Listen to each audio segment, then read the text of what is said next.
Sí, por supuesto, hay mucha variedad. No te olvides que la mayoría de las plantas de exterior se adaptan muy bien al frío. Pero también están los plantines, las plantas, por ejemplo, el pensamiento, la petunia, la clavelina, son todas de esta temporada. Y explotan cuando vienen los primeros calorcitos, es decir, de las primaveras. Entonces, no te olvides que los plantines todos tienen un ciclo, entonces tenemos flores desde ahora, desde marzo, abril, mayo, hasta noviembre, y luego vienen los plantines de verano. No solamente los plantines, es decir, para hacer canteros y reforzar bien los maceteros, sino que también las violetas de los Alpes se adaptan muy bien en esta época del año, y bueno, y tenemos nuestro jardín perfectamente florecido, ¿no? A propósito de la violeta, hay tantos mitos sobre la violeta de los Alpes que tienen que ver con el hielo. Se las riega con agua, se las riega con hielo. Hay muchas variantes a la hora de mantenimiento de esta planta. No, realmente son mitos. Yo siempre le digo a mis clientes que las plantas no son acuáticas, entonces uno tiene que regularle bien el agua. Vos siempre a la planta le tenés que tocar la tierra. Si a vos te sale tierra pegada en el dedo, quiere decir que la planta tiene humedad.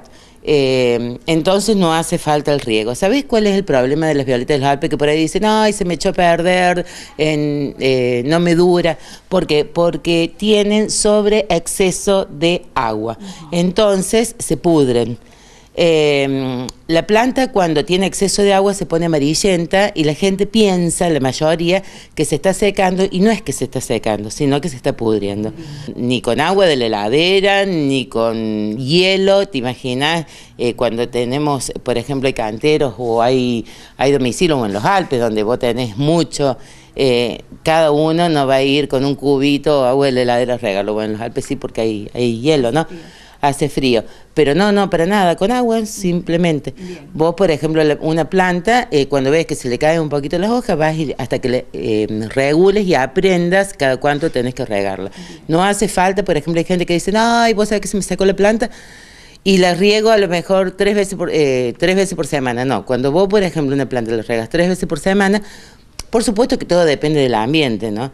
Porque si vos, por ejemplo, y de la época del año, porque vos en verano a lo mejor sí le tenés que regar 3 veces por semana, pero en invierno a lo mejor hay plantas que con una sola vez a la semana es basta. Y cuando está en el interior, bien adentro, si no es un lugar muy calefaccionado, a lo mejor pasan 10, 15 días y que no le tenés que echar una gota de agua. Bien. Y en el interior se da otro problema. Al prender la calefacción, otra temperatura en el ambiente, las plantas que ya estaban adentro con otro clima se empiezan a resentir también. ¿Sabes qué pasa? Por ejemplo, las plantas se empiezan a resentir cuando hay mucha calefacción adentro, entonces lo conveniente no es regarle la tierra porque la maceta no se seca tanto, sino que pulverizarle las hojas para que se cree un microclima y así una humedad que es lo que la planta necesita. Algo que está muy de moda y que parece ser la alternativa de todas las que, por más que intentemos, no podemos tener una bonita planta en el interior, que son las crasas y los cactus. Las crasas y los cactus, de interior no existen las plantas. ¿Por qué? Porque toda planta necesita mucha luz y aireación. Es decir, yo siempre digo de adentro, y donde no le dé claridad son las de tela únicamente, pero hay plantas que se adaptan más al interior que otras. Por supuesto que todas las plantas deben tener mucha claridad y deben tener aireación, porque si no tienen siempre, no te duran para siempre. Pero las crasas y los cactus sí, se adaptan, pero muy poco riego y te vuelvo a repetir, con mucha claridad. Bien. Cuando vos ves, por ejemplo, un cactus, una crasa que está bien a lo oscuro, y bueno, no te va a durar mucho tiempo y se empieza como a debilitar, entonces en vez de estar su hoja bien vigorosa, todo así, sino que directamente se aclara y bueno, quiere decir que le falta luz. Y también jugar un poco con el ingenio, con el color de las plantas de interior, apelar más a los crotones, a las dracenas, que tienen un color variado, que no siempre es el verde, y que también le puede poner un poco de juego a este interior, que forma parte también del paisaje del invierno adentro de la casa. Sí, en cuanto a los crotones, todas necesitan mucha luz.